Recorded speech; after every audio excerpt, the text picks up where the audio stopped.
10.000 años atrás, cuando empezó la civilización, no se hacían torres.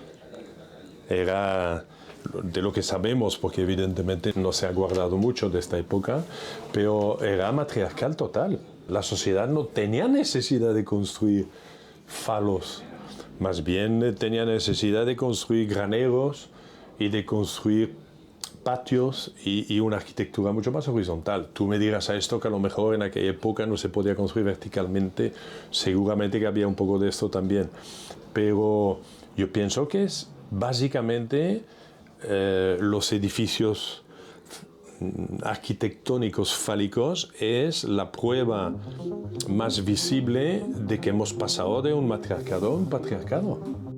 Somos muy fálicos, somos falócratas, adoramos ídolos con pies de barro y uno de ellos es la erección.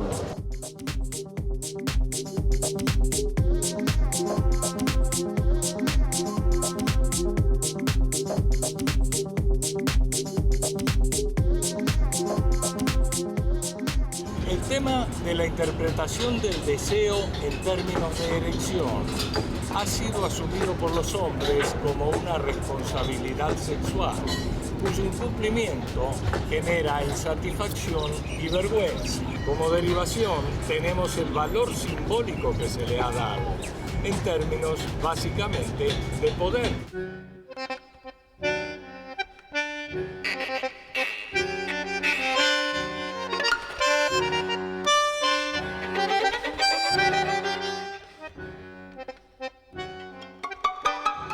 Cuando amaneció el universo, solo había acción, desarrollo de leyes de una naturaleza que aún hoy no conocemos por completo. En un momento de la evolución de aquello, nacimos. Y en el desarrollo de lo que vino después, insertos en el encuentro del espacio con la noción del tiempo, esto es, del ritmo de la luz transcurriendo sobre nosotros, comenzamos a interpretar el mundo y a imaginar lo que no sabíamos. Y apareció la conciencia, que a través del actuar nos permitió acceder a la comprensión del ser. A partir de entonces, paulatinamente, surgieron las grandes preguntas sobre la vida, la muerte, el sentido, el poder, el temor a no poder y la posibilidad de un ser superior, responsable de todo por encima de nosotros. Un ser que imaginamos con rostro humano para simplificar, sin captar que lo que hizo y continuó haciendo esa energía que comenzó el movimiento que dio forma a lo que no la tenía, fue la manifestación de un orden tan superior a nuestra comprensión que solo podemos definirlo como esa casi abstracción que es el universo, con sus luces y sus densas sombras. Inmersos en el fluir de ese Dios universo, arrojados al futuro sin saber nadar, la vida es algo que nos ocurre, en tanto nuestro yo va sucediendo, siendo el que va a ser mientras se encamina a la muerte. Nacemos y vivimos a la sombra constante de la muerte, pretendiendo alejarnos de nuestro origen animal, pero sin poder liberarnos de la tensión primaria que nos ha implicado cargar con la sexualidad. En esa pirámide que es como de las necesidades básicas y que si no se cumplen las de abajo no se puede llegar arriba, el sexo estaría en las necesidades básicas. Sexualidad femenina emergiendo de infinitos velos culturales. Sexualidad del hombre expresada como algo naturalmente irrefrenable, superando cualquier ficción, con sus templos de arquitectura fálica en las ciudades y el culto al rendimiento sexual y la erección como un mandato, una forma de validar la masculinidad. Pero en el curso de la vida que pretendemos haber creado al interior de la vida, nada ocurre en un instante, abruptamente. Todo hecho es un proceso.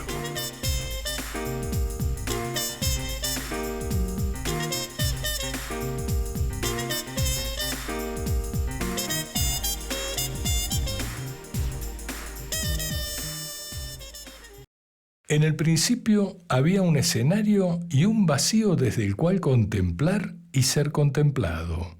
Un espejo esperando la manifestación. Pero aún no había el deseo de manifestar, el apetito, el antojo, la curiosidad, esa suerte de gas que es el deseo. En aquel principio, el mar se mecía acariciando las formas del planeta. El mar era el ritmo, la vibración, el movimiento que ocupaba toda la forma del planeta. Con la caricia del mar maduró en la tierra el deseo. Fue un tiempo en aquel tiempo en que el mundo que habitamos parecía una página en blanco, esperando ser escrita. Y surgió el deseo de hacer y modificar lo recibido. Entonces se cambiaron de lugar piedras, se construyeron pirámides, se comenzó a separar lo que antes era unidad.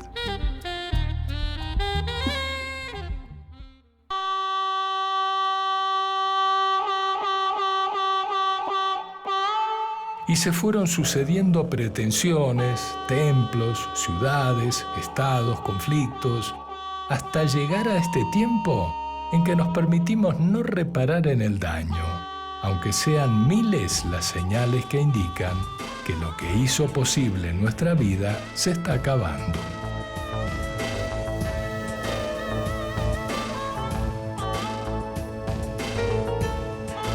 Se está acabando el tiempo de creer que todo se explica por la existencia de un diablo o un dios, de creernos turistas en la vida, de no aceptar límites en el destruir, como si no fuéramos responsables de la supervivencia del hogar planeta que habitamos, creyendo que vivir es poseer algo para que otros no lo puedan tener.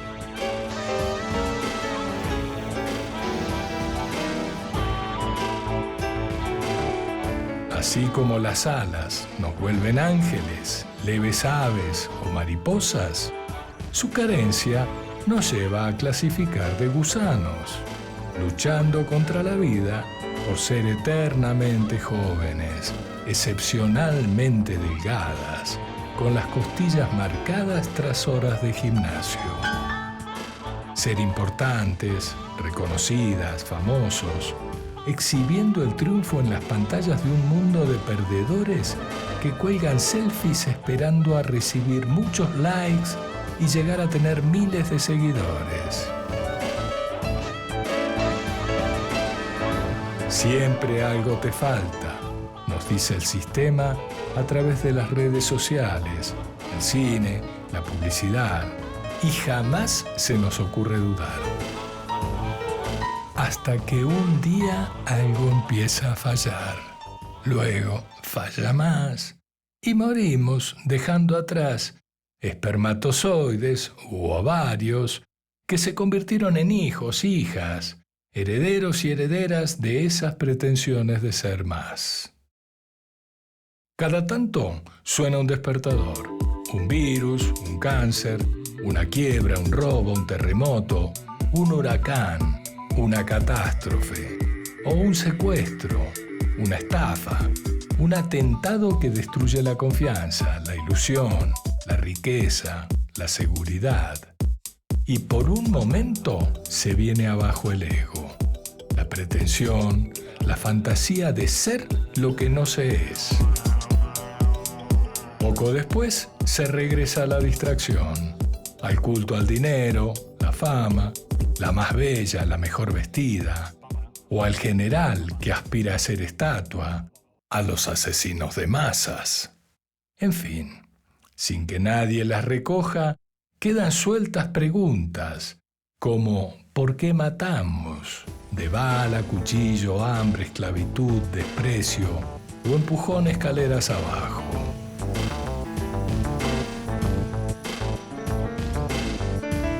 ¿Por qué nos atrae el espectáculo de guerra, crímenes, exterminio de humanos y de hermanos animales? ¿De dónde nos viene ese deseo irrefrenable de destruir lo creado, lo incontrolable, lo envidiado, lo amado, lo soñado, mientras rezamos o pecamos. ¿De dónde esa forma de amor al odio que nos ha llevado a perder hasta el planeta? Se ha impuesto la búsqueda de ganancia junto al deseo de permanecer, de no ser olvidados. Y en un segundo lugar, ese deseo a ser amados y mucho después amar, que nos vuelve melancólicos, tristes. El deseo es reconocer que algo nos falta, un vacío en nosotros que queremos llenar y la idea de algo que tal vez lo pueda llenar por nosotros. Yo creo que el deseo es un motor. Realmente es un motor lleno de gasolina que todo el tiempo nos está impulsando. Un estado de insatisfacción permanente. Hay muchos tipos de deseo. El deseo de un animal sería no encontrar quien le haga daño, diría yo, y pues que lo traten bien. Es como un niño también. El deseo es una confusión. El deseo es natural y el deseo puede ser fuente de libertad y también fuente de esclavitud. El deseo simplemente se da, fluye. No hay libertad en el deseo, o sea, está muy controlado o autocontrolado. Uno puede pararse en el deseo para brincar y puede a su vez ser prisionero de los deseos que le imponen. Para mí deseo es como desear una cosa, un deseo, no sé, un helado, o deseo tener un carro. Te lo preguntas a un budista y te dice que es la fuente del sufrimiento. Que si nada desearas, entonces no te frustrarías por no tener lo que añoras. Pero si se lo dices a un romántico o se lo dices a alguien que prefiera una vida lúdica, el deseo es la razón de vivir. El deseo es el no dominio, el no control propio. Es como una de las fuerzas principales de la vida respecto a todo. Sucumbir ante el deseo nos libera. Yo creo que el deseo es siempre la necesidad de lo que nos hace falta. Si no hay deseo, no hay pulsión. Si no hay pulsión, no hay ritmo. Y si no hay ritmo, estamos en un punto muerto. Los cuerpos celestes se atraen y se forman unos a otros y generan cosas. A partir de la atracción se genera el deseo y el deseo te mueve. Es una especie de búsqueda de completud, pero siempre bajo la premisa de que nunca se encontrará completamente. El deseo podríamos decir que es una fuerza inspiradora, una fuerza interior que nos llama, nos despierta, nos mueve a querer algo, a intentar tener, hacer, decir, pensar. Es como la poesía te puede dar alegría o desgracia, ¿no? Y el deseo creo que tiene esos dos ingredientes. El deseo es una cosa muy amplia, ¿no? Porque el deseo son las ganas de algo. El deseo es un instinto desatado que no tiene la posibilidad de ser gobernado. El deseo es la necesidad. Todo lo que hacemos, nuestro movimiento constante, siempre se ve impulsado por un deseo, ¿no? Sea cual sea. Así sea el deseo no desear, ¿no? Esta nota budista.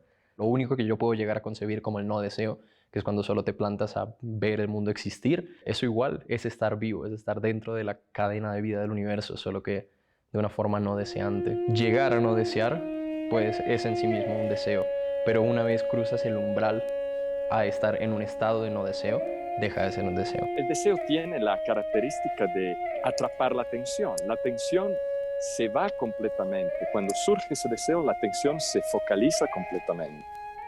La imaginación hecha deseo nos llevó a construir pirámides, escribir poesía, dejar libros para la posteridad, asumiendo la vida como una carrera de relevos hacia algún tipo de inmortalidad. Después, en algún momento, el deseo se convirtió en mercancía, pero permaneció como un perfume aquella ansiedad por llegar a la eternidad del instante que se expresa en la unidad del beso.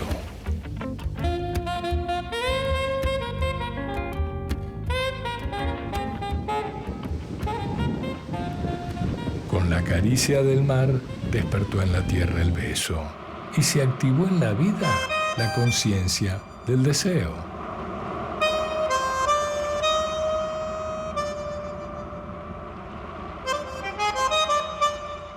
El beso como tal, que es una atracción que se manifiesta en que los tejidos se acerquen y se toquen, pero se disparan inmediatamente señales al cerebro y a otras partes, e inmediatamente hay reacciones que deben llevar normalmente al acto sexual. Puede fracasar en poquitos segundos, simplemente porque la persona tenga mal aliento. Yo pienso mucho en eso que los asiáticos o los orientales llaman ki. Y yo siempre he sentido o he tenido como una imaginación loca sobre los besos desde muy niña, por ahí desde que tenía 15 años pensé en esto, y es que cuando uno le daba un beso a un hombre, el hombre básicamente le robaba el alma y solo se la devolvía cuando se venía dentro de uno y eyaculaba dentro de uno. Era como, tome de vuelta lo suyo. El beso ha sido como la puerta así de entrada a las cosas más importantes que me han pasado. En términos de sexualidad y de relaciones en la vida. Es el preámbulo de la carne. Si ustedes recuerdan la historia del cine, Thomas Alva Edison comenzó en su Black Maria con un primer beso. Y eso fue lo que atrajo la atención de algo que después se va a convertir en entretenimiento. Y uno preguntaría, algo tan elemental como un beso, de cualquier forma que fuera a darse, ¿cómo gestó todo ese concepto de entretenimiento, de que la gente piense cosas que tal vez en la vida real no son posibles, pero existen? Tú empiezas a sentir a través de los besos, a través de sentirle la piel a la otra persona, pasarle la lengua a través del cuerpo de la otra persona.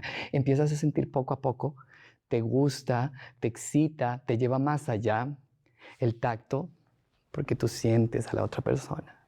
La persona, como persona, dejamos de existir por un instante. Solo hay el beso, solo hay el corazón. Las feromonas biológicamente lo que buscan es que tu ADN y mi ADN sean compatibles para no, digamos que, dañar la especie.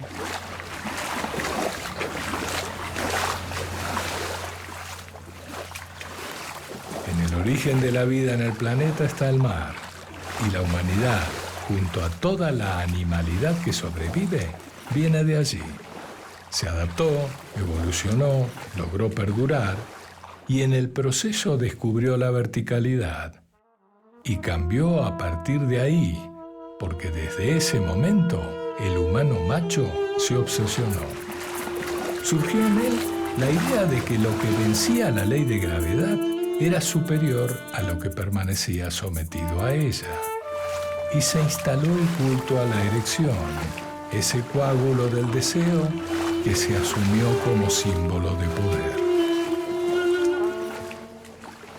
Entonces, el ejercicio de insertar esa rigidez en otro cuerpo jerarquizó como superior a quien penetra, derivando esta creencia en violencias, cultos machistas, guerras detrás de símbolos como el brazo firme extendido de los nazis o el puño cerrado de los revolucionarios. Pero, por diferentes motivos, el deseo no siempre se traduce en erección. Cuando yo tenía poquitos años, porque yo salí del colegio joven, los últimos 2 años que debieron haber sido los 14 y los 15 años, fue sentadas en un circulito en el patio del colegio, preguntándonos cómo se paraba. Si es de a poquitos o si es así, o sea, era como que no era como si fuera una barrera de las que permiten entrar o subir. Como respondió un actor porno a un entrevistador antes de que irrumpiera el sildenafil, no se puede actuar ni planificar la erección. Pero aún con la ayuda química, frecuentemente sigue calificando como la última manifestación indócil de la naturaleza, imposible de domesticar.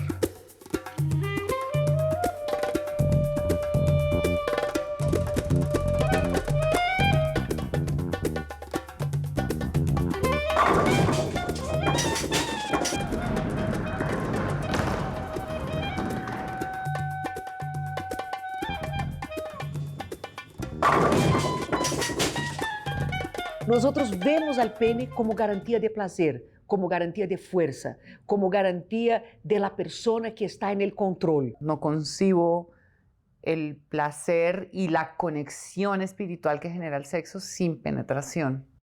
La penetración tiene algo como de convertirse en siamés o de dejar de saber en dónde comienza el cuerpo de uno y en dónde termina el del otro. Cuando veo un pene erecto, lo primero que pienso es que me la quiero meter a la boca. Siento que la otra persona, solo con tener el pene dentro de mi boca, lo tengo todo. O sea, tengo su mente, tengo su corazón, lo domino, siento que tengo el poder sobre esa persona. Para mí los falos son el infierno, un infierno delicioso.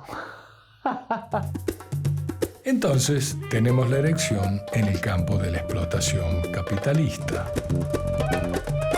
La primera máquina de la revolución industrial no fue la máquina de vapor, sino el trabajador en condición plena o relativa de esclavitud, y la mujer, aportando sexo y capacidad de reproducción de mano de obra, lo que instaló la institución de la familia.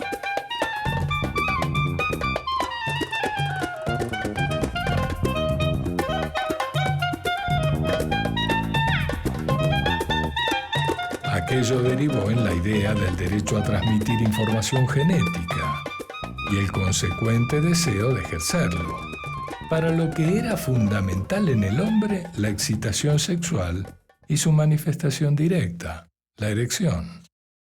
La flor que había en mi casa de la ducha tenía un pedazo roto y ese chorro gordo me cayó arriba del pito y se puso re duro. Y ese fue mi primer amor, mi primer gran amor fue la flor de la ducha. La erección, mire que desafortunadamente nosotros hemos condicionado mucho a lo largo de los siglos, no es ni de los años, la erección como potencia, como fuerza, como masculinidad. El falo siempre ha tenido en la historia una imagen de que demostraría un hombre que tiene el poder en las manos. Siempre la erección significa pues el indicar el camino, significa pues ese uno original que se inserta en el cero original. Una tesis de Félix Guattari plantea que el problema del capitalismo debe ser comprendido como un problema de deseo. Esto es, que la producción capitalista no solo pasa por la generación de plusvalías, sino por el comportamiento del deseo. Y eso supone que una revolución en lo social necesita de una transformación en las formas de producción de deseo. En tanto, la acumulación del deseo puede ser observada como expresión de pobreza, el capital, que representa la consecuencia de la capacidad de generar deseo y la de poderlo satisfacer, es apreciado como riqueza. Un drama que se desarrolla en el escenario de una sociedad dominada por hombres que piensan con el pene, viven en función del pene, progresan para el pene, acumulan para el pene, hacen guerras por el orgullo de su pene y siempre están dispuestos a pagar cualquier precio, de una u otra forma, para calmar su ansiedad. Además, también es curioso que muchas sociedades han logrado creer que el desarrollo urbano de sus ciudades se demuestra porque tengan el falo más grande.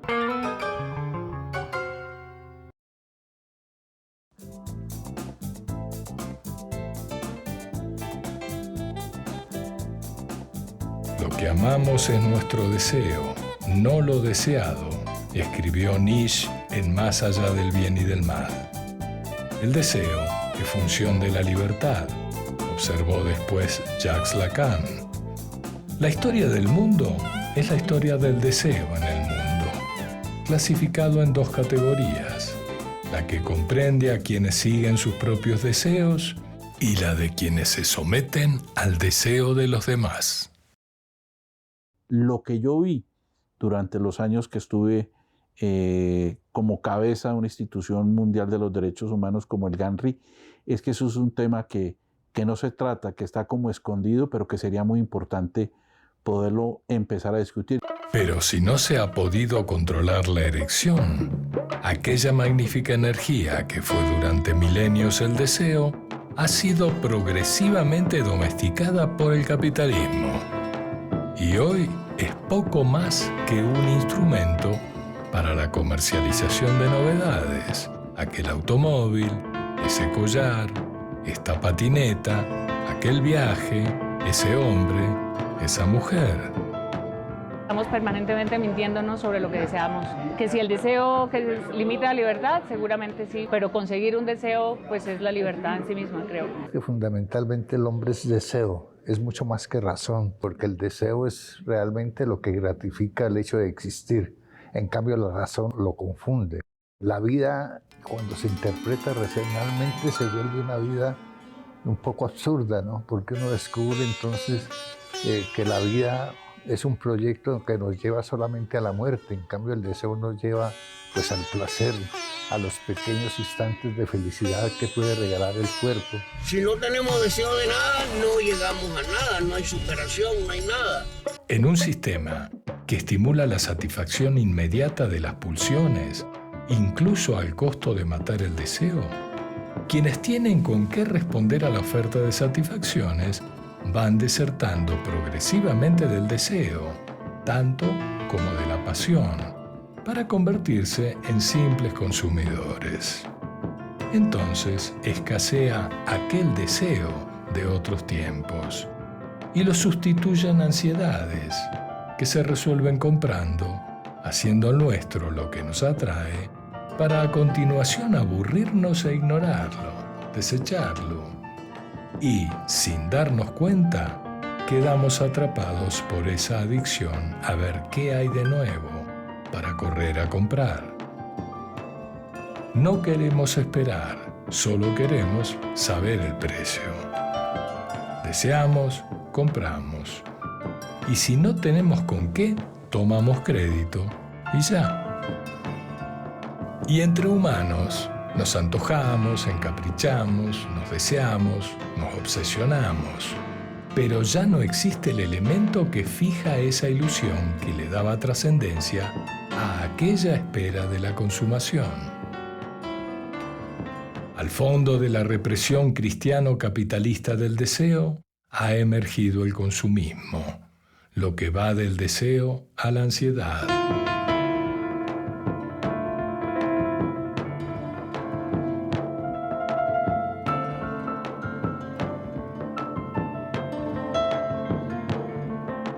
Yo creo que la mayor felicidad está en el momento del consumo. Uno ve a la gente muy feliz consumiendo. Es el único momento feliz, el momento en que compra. Después no hay más momentos felices. Entonces yo creo que la frustración es permanente. Yo creo que el capitalismo vende, si lo pusiéramos así, vende más frustraciones que deseo. Entonces, en el fondo lo que se vende es la ansiedad de no estar perteneciendo a lo que tiene que pertenecer. Y uno dice, ¿tienen tanta plata para qué? O sea, ¿en cómo la usan? ¿Cómo la gozan? ¿Cómo somos de precarios para gastar? Todos gastamos en lo mismo. Los narcos, los nuevos ricos, los corruptos, los ricos tradicionales, los académicos. Todo el mundo gasta en lo mismo. ¿Y qué gastamos? En carros, en Rolex, en viajes, en joyas, en objetos. O sea, la matriz de imaginación para robar y para crear dinero es así de grande. La matriz para gastar es así de chiquita. Y en el pantano de la ansiedad, como un horizonte difuso, tenemos la abdicación del deseo, pero también la impotencia, esa forma opaca de violencia a la sombra de esos cuerpos que decaen, envejecen, se enferman, agonizan. Generalizando la situación, la impotencia, pues, bueno, primero sería la impotencia sexual en los hombres, o sea, en los caballeros, pero también hay otro tipo de impotencias. Por ejemplo, sentirse impotente, querer llegar a tener algo y no poder tenerlo, y una lucha y dice uno, me siento impotente de poder lograr lo que realmente quiero en la vida. La tortuga carey, coges tú el pene, lo echas en una botella de vino, te tomas un vasito y eso, la mujer cree que usted está de 15 años. Una vaina increíble, pero cierta. No sé si es mito o leyenda, pero de que es algo que existe, sí existe. Somos esqueletos cubiertos de músculos, nervios, canales de sangre, deseo, sentimientos, miedo. Y sabemos que un día todo lo que nos recubre acaba. Y volvemos a ser esqueletos, destinados a ser polvo, aquello que fue el origen. En tanto, podemos afirmar que con excepción de la impotencia ante la inevitable muerte y la desestabilizadora incertidumbre que genera el no saber cuándo acaecerá, el mayor drama del humano macho se relaciona con la imposibilidad de ejercer control y sostenerlo sobre esa peculiaridad que es la coagulación del deseo en la erección de su pene. Sí creo que hay una inmensa frustración en el hombre cuando no lo logra. La inquietud es el deseo de hacer algo sin poderlo hacer.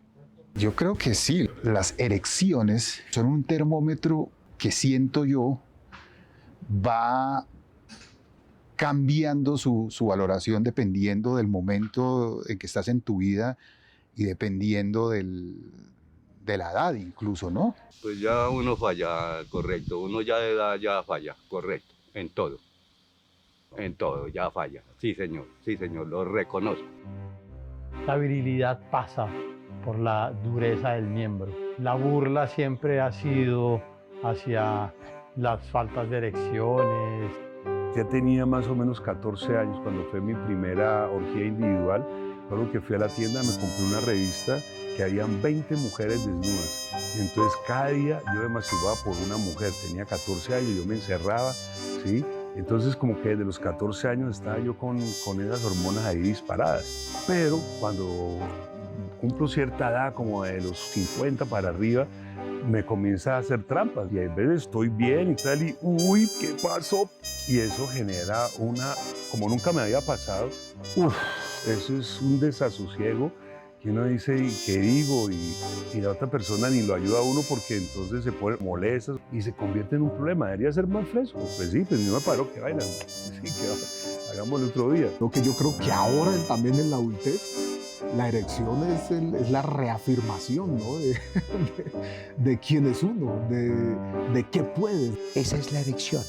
Es apenas una localización del deseo, pero también es, digamos, una especie de prueba, una especie de demostración de que todavía eres joven, de que todavía eres capaz de ¿qué? De preñar como animal, todavía eres capaz de transmitir los genes, todavía eres útil para la especie, porque en últimas de eso se trata la cópula en todas las especies, transmitir el gen egoísta, transmitir ese gen tuyo.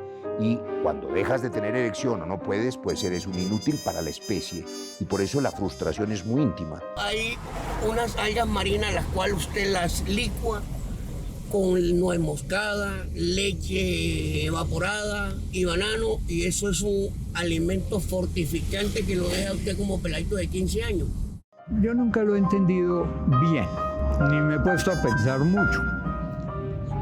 Porque todo lo que está asociado con un valor cultural muy primitivo de esa primera etapa, digamos de 40.000 años a los últimos 2.000 posiblemente, era que de verdad la función fundamental del macho no era solamente ser capaz de transmitir sus espermatozoides, era también la protección de la tribu. Entonces el machismo era muy necesario en el sentido de que cada hombre tenía que asumir unos roles de responsabilidad ante su familia, ser capaz de tener hijos, ser capaz de cuidarlos bien y dependiendo de equilibrios demográficos muy complejos, como la mayoría eran cazadores y buscadores de frutas, que tenían que vivir moviéndose mucho, y las mujeres generalmente se quedaban en pequeños asentamientos, era más probable que los hombres murieran jóvenes. Por lo tanto, los otros hombres tenían que hacerse cargo de las mujeres. Muchos de esos, yo diría, valores culturales primitivos quedaron en el inconsciente. Para un muchacho o un hombre joven, ser impotente es no solo, obviamente, una indignidad, sino mucho más grave, es que pierde su función en la tribu. Sobre la edad en la que estoy yo en particular, que estoy cerca de los 70 años, hay una situación que a veces resulta frustrante, pero en la relación sexual se consuma de manera extraordinaria y maravillosa, que es el que se le para a uno blandito. Es decir, ya la erección no tiene la cantidad de sangre para que la verga sea realmente dura y poderosa. Eso produce cierta frustración porque hay inclusive dificultades de penetración, pero una vez se logra esto, con algún tipo de ayuda pues manual, ya es el acercamiento hacia el orgasmo, que es muy relacionado, yo creo, claro, no me he muerto, pero yo creo que es muy relacionado con el momento de morirse, de dejar de ser. Entonces esa situación se logra independiente de la fortaleza que tengamos en el pararse fuerte o el pararse blandito. A mí se me para blandito hoy en día.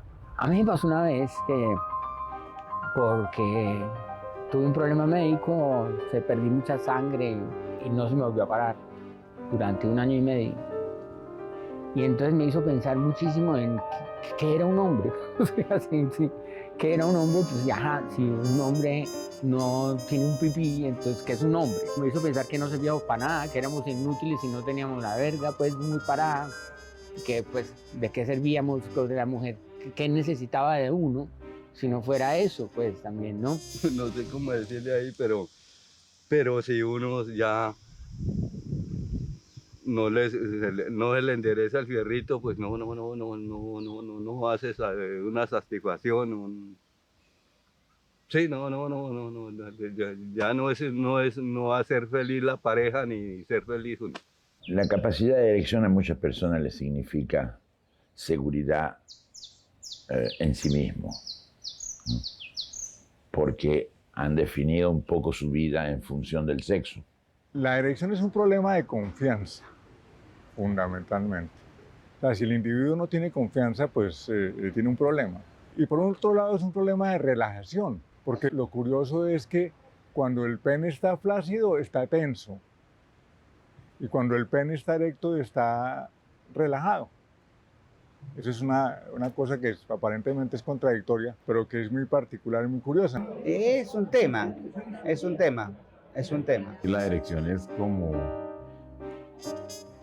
la reafirmación y además como la sensación de que servimos para algo. Si no hay erección estamos como en una como zona de fracaso ahí. Cuando uno va a la tienda y va y compra sildenafil y este tipo de pastillas, ¿sí? Yo pregunto, bueno, ¿y quién compra eso? Gente como yo. Y dice, no, la mayoría de gente es gente joven. En serio, todos quieren sentirse con esa verga así como un cañón, a pesar de tener los 20 años. Como que lo afirma ese yo, ese ego. El yo masculino es un yo que tiene que ser potente, o sea, un yo que tiene que ser capaz, ¿no? Y pues si ese yo no puede tener erección, si ese yo no puede penetrar, está en estado de invalidez. La masculinidad la tienes hasta cuando crees que la has perdido. Que no se te para en la costa, así que a ti ni se te para cuando ves una hembra y tal. Y eso es una ofensa como decirle, insultarle a la mamá, es casi peor. Pues ya estoy en el ocaso, ya soy un hombre de 60 años y es evidente que las erecciones genitales no son tan frecuentes como las de mi juventud.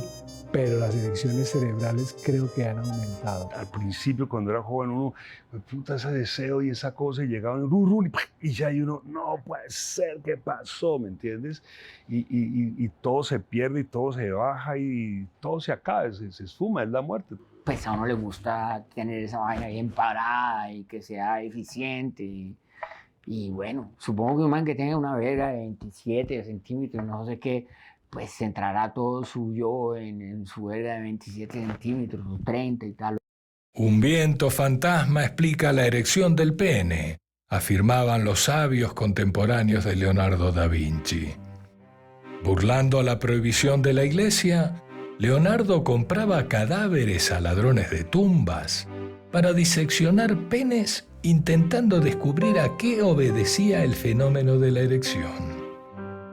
En esos días, la erección era considerada un misterio divino, la consecuencia de algún tipo de magia, un tema que aún la mitología evadía tocar, pero que estaba presente como un borde, una frontera, una inquietud que llevaba a multitudes a los templos donde se veneraba a Dionisios o a Shiva.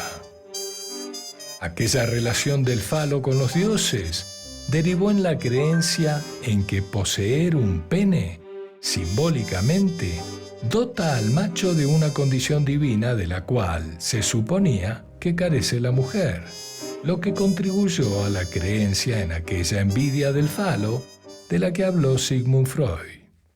Pero es preciso insistir en esto.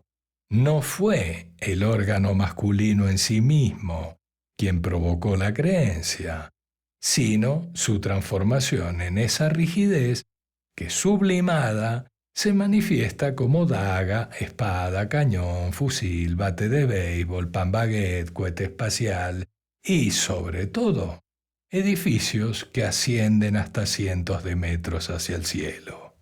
La debilidad de la erección es la debilidad del yo. En el mundo de la masculinidad, de una sociedad masculinizada, por supuesto el falo es, digamos, el símbolo de mayor representación del poder. Y dentro de esa representación del poder en el falo, también del poder blanco, de la supremacía blanca sobre el mundo de lo negro. La mayoría de las culturas son fálicas. Y la mayoría de las culturas son fálicas porque es la fuerza del guerrero. Entonces, por supuesto, la erección, por supuesto, el falo, por supuesto, tienen una connotación de poder que se traduce en dominio, en guerra.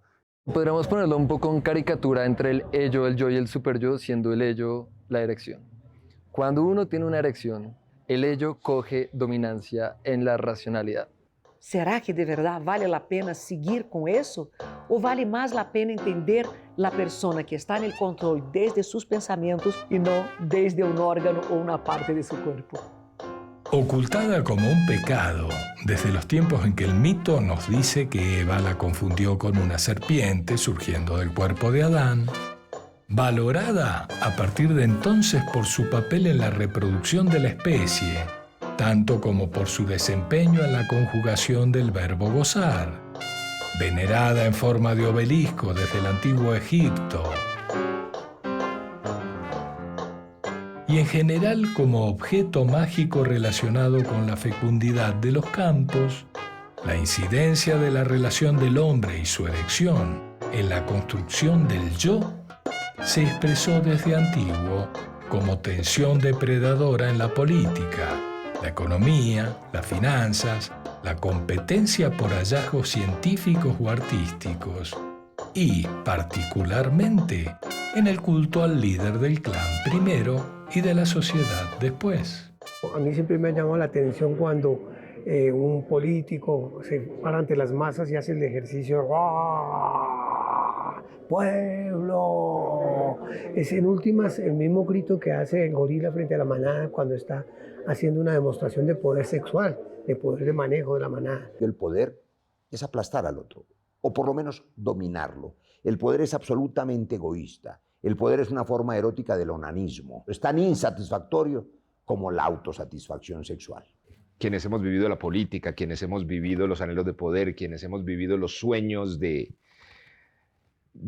poder desde distintos órdenes, llega un momento en la vida en que entendemos lo poco importante que es. El hombre es lo que hemos visto, un guerrero que sale de la casa a conquistar el universo, el mundo, a desarrollarse ahí.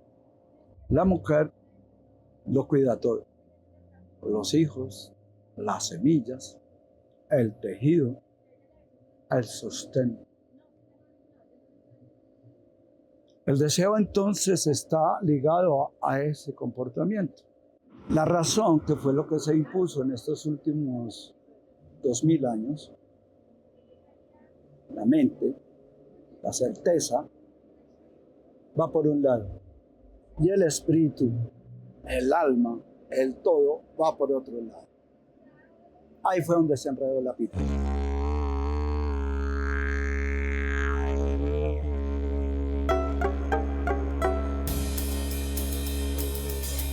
La erección en mí, una experiencia que yo sí he tenido es más con mi cuerpo, no netamente sexual, sino la diferencia entre sentirme bien y que automáticamente hay como una postura, digamos, de erección en ese sentido, o cuando no estoy tan contenta o estoy en un contexto en donde me siento menos y hay como una gran disminución. Esa sensación de erección es una satisfacción de divinidad, tal vez. Algo hay en la erección que le provoca a uno una actitud seria. Todo está en erección. Si es la tierra, las plantas y todo siempre están saliendo, siempre están poniéndose erectas. Me está ocupando mucho entender bien la verticalidad, ¿no? Entender la fuerza interna, lo que mantiene la columna y la estructura del cuerpo y estirarlo y saber que puede ir hacia arriba, hacia arriba, hacia arriba, hacia arriba, hacia arriba y que está sembrado hacia abajo, hacia abajo, hacia abajo. Nos enterramos al planeta Tierra y nos elevamos al universo. Habría que mirar qué es lo que está hacia abajo, es decir, cómo funciona la erección hacia abajo, que también podría uno pensar en decir, la erección va hacia el cielo, pero el fundamento de la erección, lo que soporta la erección, va hacia el infierno. El falo no te conecta con energías superiores, te conectas con energías serpentinas. Asociado en su función con el arado que abre el cuerpo de la tierra para la inserción de semillas, así como también con la llave que se introduce en la cerradura para abrirnos paso, su valoración funcional hizo que el temor a que no se mantenga firme la erección haya sido y sea en el hombre motivo de drama. Y también fuente de envidia de la vulva, la vagina y el clítoris, contrario a lo que observó Freud. La sociedad le da mucha importancia a esto, definitivamente. La sociedad le importa mucho y desde pequeño están dándote en la cabeza el asunto del sexo y de la erección. La erección es el poder de la vida, la salida de la luz, la salida de la sustancia primigenia que siembra para que salga la vida. Cuando no hay una erección, estás como decrecido. Cuando hay una erección, el mundo evoluciona, es como un volcán. Cuando yo veo edificios, siempre estoy viendo esa erección, esas ganas del ser humano de responderle a las estrellas. Lugar deseado para la introducción del pene, como sugiere el origen de su nombre en latín, que expresa vaina, estuche para el pene, en la no muy amplia imaginación erótica masculina, además de las protuberancias mamarias, las nalgas, la boca y como espacio de transgresión el ano, la vagina ha sido y es el centro del deseo del hombre.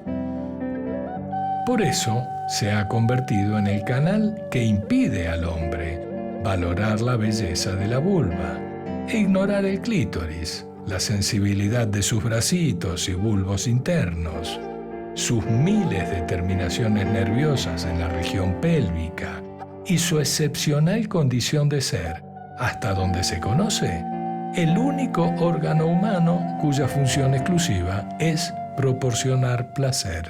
Ese sí lo envidio. Yo quisiera trasplantarme parte del clítoris y acá, porque sé que es mucho mejor que nuestro pipí. De la mujer en su funcionamiento sexual yo tengo envidia.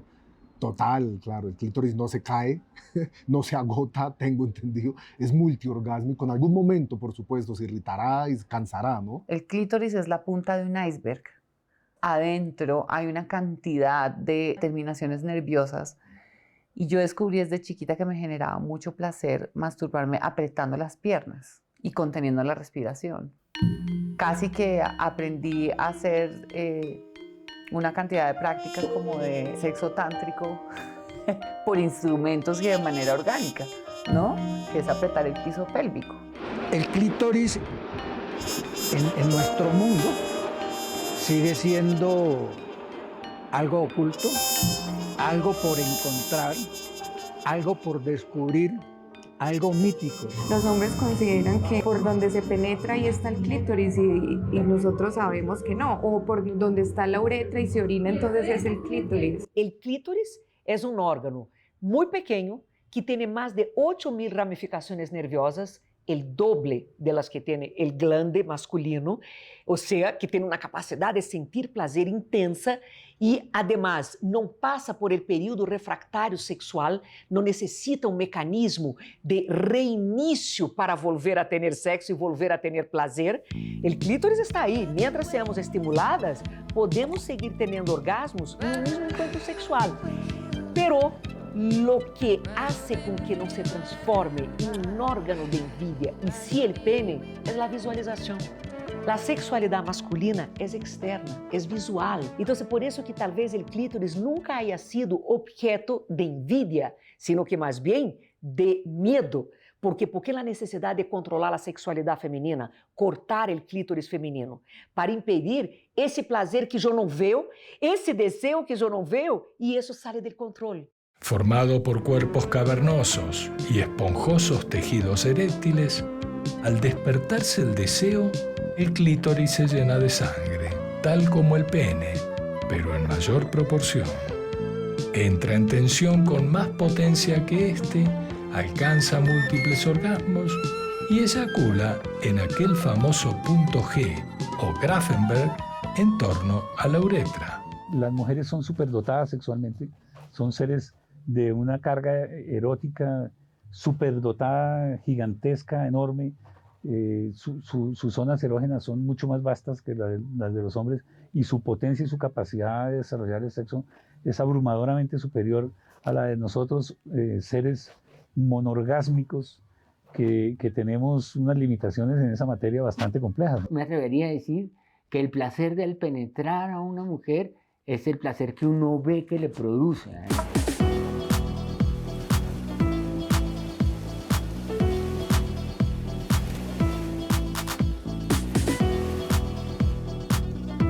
Las orquídeas son la segunda familia más numerosa de plantas que hay sobre el planeta, después de las gramíneas. Las hay subterráneas, las hay terrestres, las hay que viven sobre piedras, las hay epífitas que utilizan a otra planta para vivir sobre ellas y las hay semiacuáticas.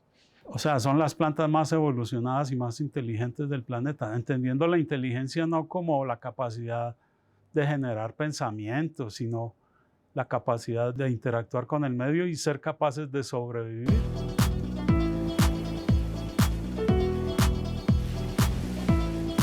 La mayoría de los órganos reproductivos en las orquídeas tienen unas formas muy eróticas. En su gran mayoría parecen vaginas y algunas con forma explícita de clítoris también.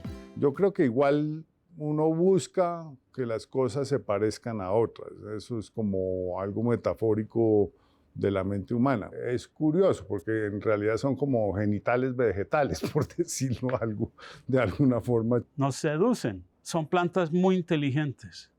Entonces no es de extrañar que tengan una sensibilidad especial hacia el placer también. Hacen pensar al polinizador que, por ejemplo, es una abeja hembra. Eso es un engaño y es una seducción al mismo tiempo. Es curioso. Yo creería que en las flores tiene que haber algo de placer. Lo que pasa es que nosotros desde nuestra visión antropocéntrica creemos que las plantas no tienen inteligencia ni tienen sensibilidad. Hay un elemento común entre las flores, las carnívoras y las que no son, y el sexo de las mujeres, ¿no? Que es el olor, ¿no? Un olor que ahora desgraciadamente se ataca, ¿no? Pero es de las cosas, digamos, más seductoras que hay, ¿no? Con sabiduría dejó dicho Ibn Arabi que después de la posesión de la mujer hay que lavarse, porque ha habido inmersión en Dios. Pero la idea de posesión, esto es, de inmersión en Dios, relacionada siempre con la capacidad de erección en el hombre, excluyó, hasta tiempos cercanos al presente, la presencia de la erección en la mujer. La mayor capacidad de goce que se atribuye a ellas y la profunda envidia que eso ha provocado en algunos hombres, así como el temor que condujo a algunas culturas a apelar a la mutilación del clítoris para evitar su manifestación. Lo que se llama la ablación del clítoris, lo que implica es quitarle como primero el símbolo del poder, pero segundo la capacidad de goce, para que el hombre sea el que tenga el poder y la mujer no tenga el símbolo de poder y no tenga goce, no tenga disfrute. En el segundo siglo de esta era, el ginecólogo Sorano de Éfeso describió el clítoris como una pequeña formación carnosa que se disimula bajo los labios de la genitalidad de la mujer, como las novias se ocultan tras el velo. Y lo denominó ninfa, aunque sin comprender su función, que Galeno definió como la de ayudar a mantener el útero caliente. En 1905, Freud continuó la línea histórica de restarle importancia, pontificando que el placer clitoriano era propio de una sexualidad inmadura y que, con la evolución cíclica de las jóvenes, la sexualidad se transformaba en vaginal, sentencia que influenció fuertemente a los terapeutas psicoanalíticos. Medio siglo después, el biólogo Alfred Kinsey comprende que la vía principal del placer femenino es la estimulación del clítoris, lo que es refrendado por el trabajo sobre la respuesta sexual humana de Virginia Johnson y William Masters. Pero aún hoy, masivamente por los hombres, tanto como por una proporción sorprendente de mujeres, se sigue ignorando su importancia, al tiempo que dando por hecho que la relación sexual hombre-mujer no significa algo diferente a la divertida penetración de la vagina y el movimiento del pene a través de ella hasta alcanzar la eyaculación. Yo creo que ese también es el descubrimiento al que lo lleva a uno un impulso infantil. Yo creo que el clítoris llega a reemplazar en algún momento esa maravillosa relación que tuvimos con el bombón, ¿no? Es una cosa que al acariciarla con ese órgano tan sensitivo que es la lengua, nos regala momentos de dulzura. ¡Las mujeres no tenemos pene! ¡Las mujeres no tenemos pene! No son pocas las sociedades en las que sigue vigente la costumbre de mutilarles el clítoris a las adolescentes para eliminar cualquier tipo de placer sexual y con esto extirpar en ellas el deseo. Pues el hombre siempre ha querido tener el dominio sobre su hembra, o sobre las hembras, o sobre las mujeres, y por lo tanto una forma de tenerla dominada, de que no esté buscando otros hombres, de que esté sometida, de que esté dedicada a las labores que el hombre le manifiesta, pues es haciendo la ablación femenina. Todas as culturas ao largo da história, ou quase todas, têm seus rituais mutilatórios. Então, é muito complicado que nós outros tratemos de criticar ou imponer nossa forma de ver. Eu sim creio que uma cultura pode cambiar, pode fazer revisões, mas no momento em que os implicados se sentem incomodados.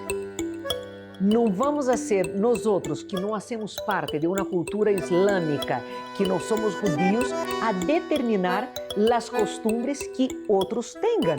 Porque todas as culturas têm isso. Se nós outros vamos às culturas africanas, algumas muçulmanas que fazem a clitoridectomia nas mulheres, é muito difícil tratar de poner a razão, poner a educação sobre a cultura.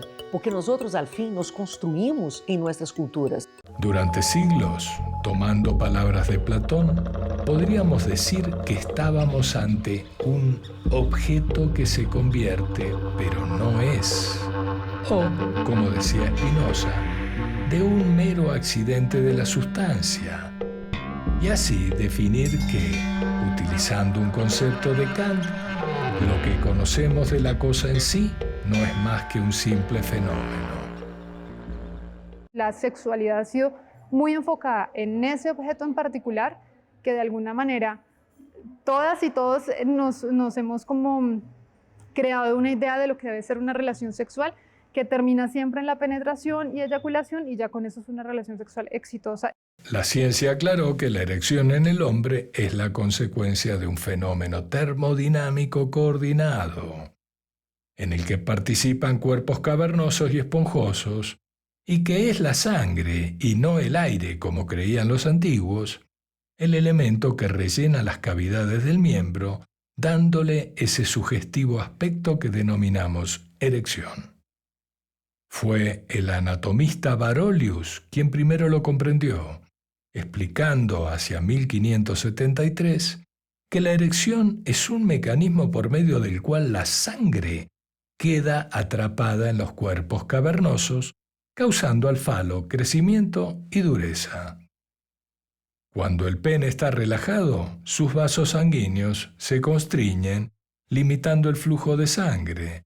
Pero, ante la aparición del deseo, la sangre circula por los conductos arteriales a una velocidad 7 veces mayor que la normal, y así se hace presente la erección. La erección es una respuesta fisiológica a los mensajes que el cerebro manda para el cuerpo de que está preparándose para un encuentro sexual. Pero el deseo está aquí, entre las orejas. O sea, él no está concentrado solamente en el pene o en el clítoris. Las partes del cuerpo, los órganos genitales, lo que están dando ese momento de decir, ok, ya está listo para que el acto sexual se dé. Pero el deseo está siempre aquí. O sea, nosotros somos seres deseantes y no podemos creer que todo pasa de la cintura hacia abajo o de la cintura hacia arriba. Hoy sabemos que para que ocurra la congestión sanguínea, esto es la erección, es necesaria la activación coordinada de algunas áreas cerebrales, la entrada en juego de una auténtica maraña de redes nerviosas, particularmente del sistema nervioso periférico, así como la participación sincronizada de músculos y vasos sanguíneos que irrigan al pene, y la puesta en movimiento de una cascada de reacciones en las que intervienen enzimas, neurotransmisores y hormonas.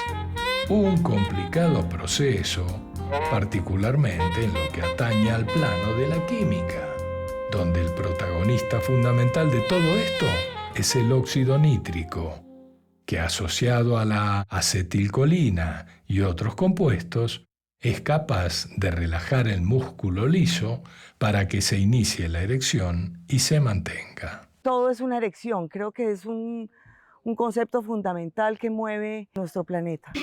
En modo técnico, un centro de control localizado en la médula espinal recoge las sensaciones de deseo de placer que provoca cierta excitada vibración mental ante la presencia de un volumen, un olor, una imagen, una textura, el roce físico de alguna zona erógena de la anatomía o la imaginación. Acto seguido, los nervios parasimpáticos, cuyas raíces se localizan en las vértebras sacras, comandan la erección a través del nervio pudendo. En respuesta a los estímulos, el pene se congestiona rápidamente de sangre, aumenta de tamaño y se endurece. En otras palabras, deja atrás su estado flácido, colgante, y experimenta la expresión del orgullo sexual masculino por excelencia, motivo de diversos rankings que se ocupan de tiempos y medidas de la erección, aquello de la cuantificación y la cifra, operando como garantía suprema de valor. La erección es la comunicación y en esencia es la comunicación de la vida. Es estar siempre en contacto con uno mismo, sentirse cada día esa fuerza vital que nos mueve el alma. La erección es un problema cardiovascular, o sea que es un problema de sangre. O sea, realmente el pene se llena de sangre y ahí está la relación directa con el corazón, ¿no? Tiene que tener un buen corazón y un buen sistema cardiovascular para que se dé el fenómeno. A uno cuando se le para, no se le para la verga, a uno se le para todo el cuerpo. Yo creo que eso es una señal muy bonita de la evolución, la erección. O sea, si tú eres chiquito, y tu cuerpo va evolucionando y va creciendo y un día llega la erección aunque te dé miedo, es la biología. Cuando pasa es demasiado. Siempre será sorprendente, siempre será excitante. Tomás de Cantimpré, en su obra De Natura Rerum, describía de esta forma, en el siglo XIII, los órganos genitales masculinos. El miembro del hombre está formado de cartílago y carne, y es el deseo quien hace aparecer el cartílago. Para afirmar lo anterior, Cantimpré se basaba en Aristóteles, que exploraba cuanto tema de la extensa ignorancia humana convocara su atención, y al hacerlo con el pene, opinaba que tiene al mismo tiempo tendones y cartílagos, lo que le permite contraerse o alargarse e hincharse de aire. Yo creo que es la fiebre, es decir, es el síntoma de que estás en el modo de la entrega, en el clímax del deseo, en el modo de la entrega de tu piel a la otra piel, de la entrega al otro, y eso es el síntoma. Pero la erección no es el termómetro, es el síntoma del clímax. El cuerpo responde a todas las cosas que le resultan gustosas, por decirlo así. El cuerpo va reaccionando poco a poco. Los vellos nos damos cuenta que se van poniendo de pie, los vellitos también van levantándose, van despertándose. La piel se nos puede poner como de gallina porque empezamos a sentir algo de forma interna. Y el cuerpo reacciona a eso. Cuando algo nos gusta, el cuerpo reacciona. A una acción hay una reacción. Y es importante darnos cuenta que al momento de la seducción, al momento de la intimidad, la erección viene siendo como esa parte que te demuestra que ya llegaste al punto que querías estar.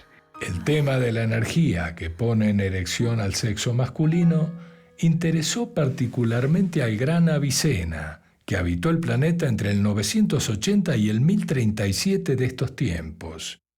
Y en su canon escribió que la erección se debe a una fuerte ventosidad suministrada por el espíritu desiderativus, afirmando luego que esta inflamación genital podía potenciarse mediante la ingestión de alimentos aerofágicos, como frijoles y garbanzos, que tal como especificó Constantino de África en su tratado sobre el coito, producen las ventosidades cálidas y las humedades que endurecen al pene. Yo creo que existe contemporáneamente lo que llamaríamos como el complejo de erección, dada la situación un poco generada por el movimiento también de las mujeres, el feminismo, donde aparece el pene como el responsable, digamos, de ser el símbolo de la autoridad, el símbolo cuchillo, el símbolo pistola, el símbolo arma de fuego. La erección crearía que es algo tan sublime como la izada de una bandera. Anécdotas y apreciaciones al margen. En tiempos en que se cuestiona el patriarcado, tanto como la predominancia del deseo sexual masculino sobre el femenino, pero persiste la oscuridad en torno al tema de la erección, sorprende que nadie cuestione ese freno del deseo que es la moral sexual. También llama la atención que, ya que aceptamos esa moral sexual, nadie se haya preguntado por qué no existe una moral respiratoria, estomacal, muscular. Entonces, emerge el tema de cómo la escuela, la religión, la sociedad, y en especial aquello que consumimos como entretenimiento a través de los medios de comunicación, construyen en nosotros la lectura del mundo que aceptamos como normal y nos enseña lo que debemos desear. La humanidad es pensada por un sistema que la estructura, la utiliza, la entretiene, la manipula, en tanto una pequeña parte de esa misma humanidad se observa a sí misma o en los demás y se interroga, se piensa. Quizás sea por ser consciente de que va a morir que esa minoría se pregunta, reflexiona. Y, posiblemente, el saber que la muerte está ahí, siempre a un paso, sea también la razón por la que la mayoría se entretiene intentando evadir la realidad.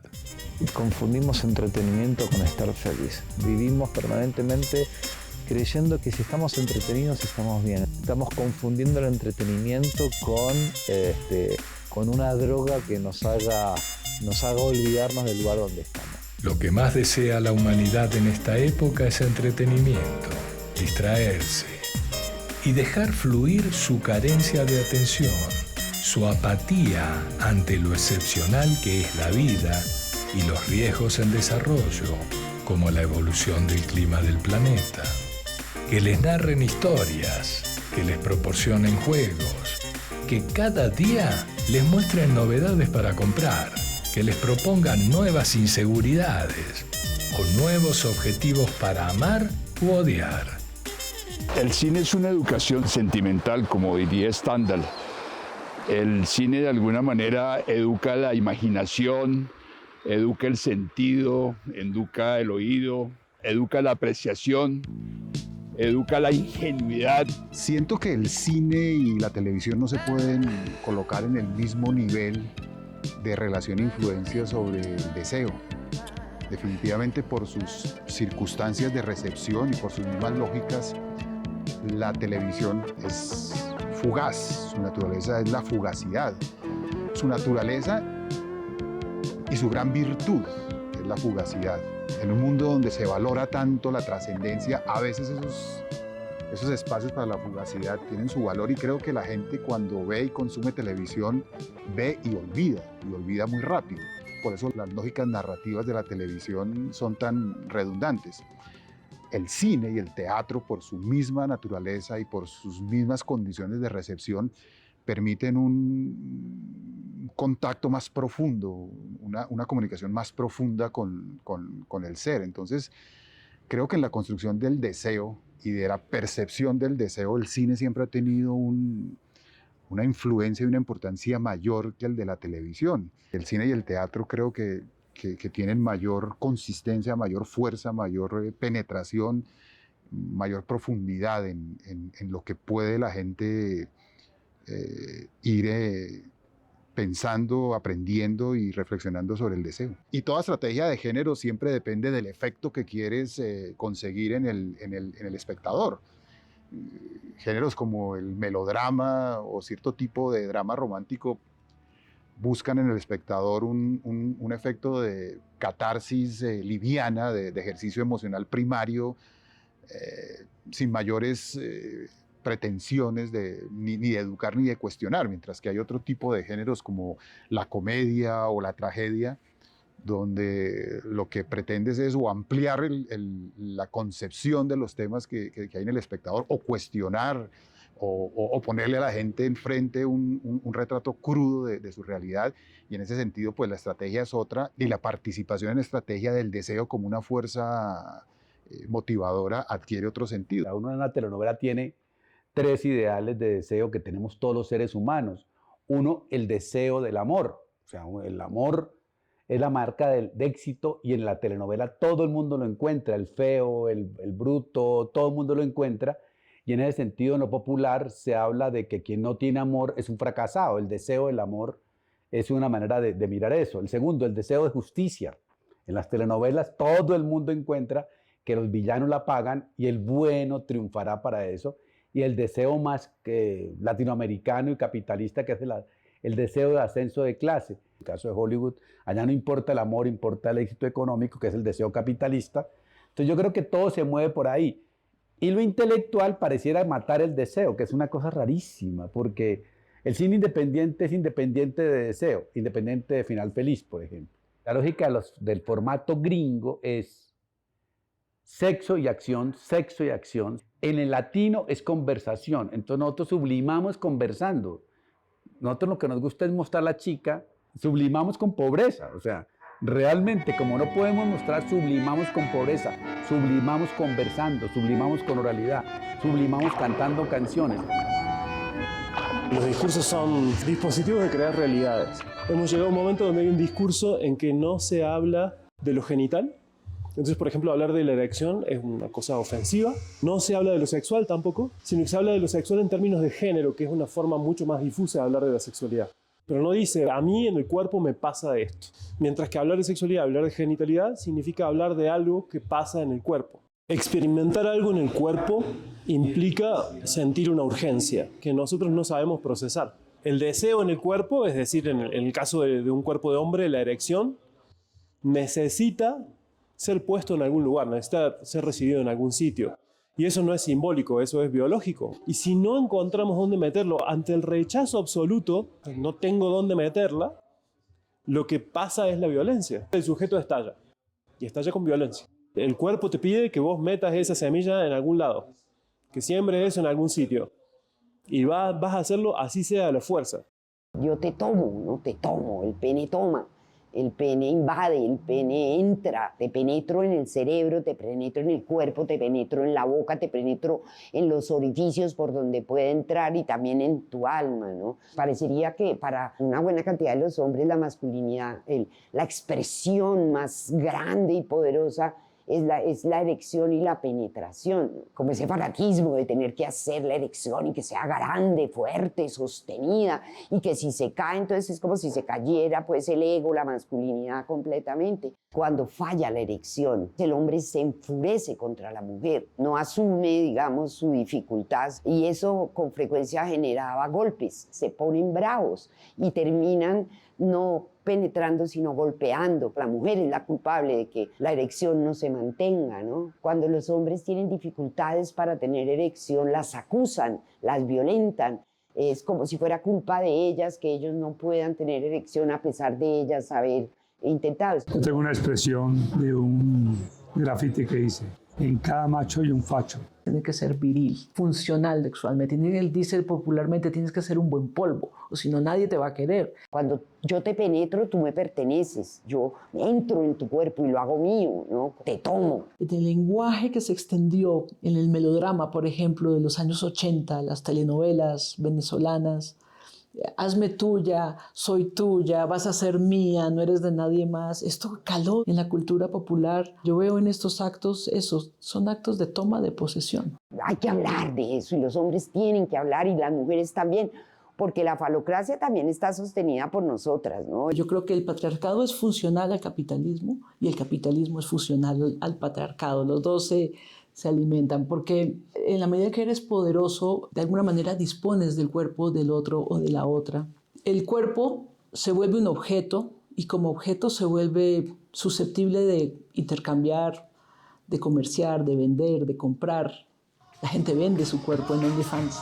Estamos tan metidos en esta cultura de objetivizar el cuerpo que cada quien va, abre una cuenta en OnlyFans, se exhibe a sí mismo y se pone un precio y se monetiza. En la parte de prostitución, el hombre entra a pagar un acto sexual, pero luego se vuelve violento y las viola, ¿no? Violar a una prostituta, eso como que es a una trabajadora sexual, eso es como algo que no se lo buscaron, pues si están trabajando en eso, yo tengo derecho, ¿no? Y además pagué, el falo es un instrumento de poder y de sumisión. Después de haber tenido la relación consensuada, pagada, con mucha frecuencia las violaban o las sodomizaban. A muchas mujeres no les gusta el sexo anal, o si están en prostitución eso vale más. Y hay hombres que no respetan eso. Yo te pagué por penetrarte y te puedo penetrar por donde yo quiera. La penetración anal es una penetración de poder y de fuerza, ¿no? Hay que romper el esfínter. Hay que traspasar la barrera. Traspasar el esfínter anal es un acto de poder, de sometimiento. Pues el ano es como un ojo que produce mucha curiosidad, que el deseo del placer anal, también para las mujeres, ¿no? O sea, el acercarse uno al sexo anal, o sea, el con quién, el cómo, Los hombres que buscan a las mujeres trans en una buena proporción son hombres que quieren ser penetrados, o sea, las buscan porque las travestis también son funcionales con su falo, algunas, y por eso no les gusta tanto hormonizarse, porque fíjate, siendo mujeres trans, el falo también forma parte de su sexualidad. Y los hombres las buscan con frecuencia para ser penetrados por una mujer. Buscan algo que los hace sentir humillados y luego con su falo quieren agredir al otro como para resarcir el sentimiento de ser, de haber sido penetrados. El hombre es el que penetra. Entonces, por ejemplo, hombres que dicen que yo no soy marica, yo no soy gay, porque el que penetra soy yo, aunque penetre a un hombre, ¿no? Hombres frustrados en el trabajo, en la pareja, en la vida cotidiana, más una situación en la que van por una descarga de placer y de pronto terminan siendo confrontados en su masculinidad. Eso produce ira, la ira pasional ciega. Entonces, pues pueden llegar a matar, a ahorcar. La primacía del instinto, por ejemplo, en la violación, pues sería algo brutal pero natural. Es una necesidad, ¿no?, que tiene un animal, y el animal ejerce su animalidad con una persona que está hecha para eso, para ser penetrada, ¿no? Y entonces aparece la violación mirada desde el ángulo más primitivo posible, ¿no?, desapareciendo todo lo que implica razón, lo cual implica cerebro cortical, quitémosle la corteza al cuento, ¿no?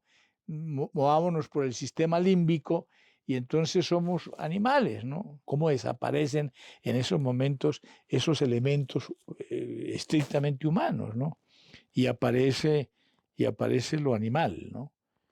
Claro, entonces viene la dinámica personal de quien ejecuta el acto, ¿no? ¿Por qué lo hace, no? Por venganza, por inhibición, porque no tiene oportunidad para hacerlo de otra manera. Es un célibe involuntario, como llaman los incel, ¿no? Entonces, por eso termina ejerciendo su función sexual a como dé lugar y con quien sea, así sea pasando por encima los derechos de esa persona. El celibato involuntario habla de un tipo de represión, ¿sí? Entonces nadie me desea, entonces me vuelvo célibe a la fuerza. Y eso implica una reacción violenta. Tengo que violentar al que me vuelve célibe contra mi voluntad. Para mí como mujer siempre ha sido una gran pregunta. ¿Cómo es posible que uno no pueda dominar el deseo? ¿Cómo es posible que el deseo haga que abusen de los niños o que penetren y violen porque no lo pueden dominar? Son hombres que usan su poder para violar, para violentar, para transgredir el espacio personal, la subjetividad del otro, y buscan al más indefenso, el bebé. El bebé es puro cuerpo además, ¿no? El bebé pequeñito que todavía no habla mucho, que no elabora mucho, él es sobre todo cuerpo. Él quiere comer, quiere dormir y quiere hacer sus necesidades fisiológicas. Un bebé es cuerpo. Uno dice, Dios mío, ¿cómo penetrar un bebé? Para mí, por ejemplo, eso es una cosa absolutamente incomprensible, ¿no? El abuso de un niño, pero más de un bebé. ¿Qué hay detrás de eso? Y yo creo que de eso no se ha hablado suficiente porque sigue siendo un tabú terrible y porque los hombres no quieren hablar de sus penes. Ellos quieren pararlos para poder penetrar, para sentirse fuertes. La frustración que desde chiquito le están diciendo que no sirve para nada y entonces lo único que le funciona es el pene y entonces con eso no se ejerce un poder que me reivindica frente a mí mismo, ¿no? El símbolo fálico como símbolo del poder que ataca, del poder que subyuga, porque yo creo que hay un poder que abraza, hay un poder que cuida también, hay un poder que en el uso responsable mira al otro horizontalmente y se ejerce en función del beneficio colectivo. Este poder del símbolo fálico, este poder del hombre, que es el mismo el de la espada, es el poder que avasalla. No me cabe la menor duda de la enorme culpa que debe tener un violador, la enorme culpa que en el fondo, así la quiera negar, debe tener un personaje de estos. Como el motor de su violación es la autodestructividad, porque al haber una culpa inmensa, la búsqueda de un castigo sería inevitable y esa persona termina destruyéndose de alguna forma. Y entonces se cierra el círculo destructivo, prima la inercia, prima el instinto de muerte, como diría Freud, prima la homeostasis, prima el desaparecer lo biológico que de alguna manera se vuelve como antiuniversal.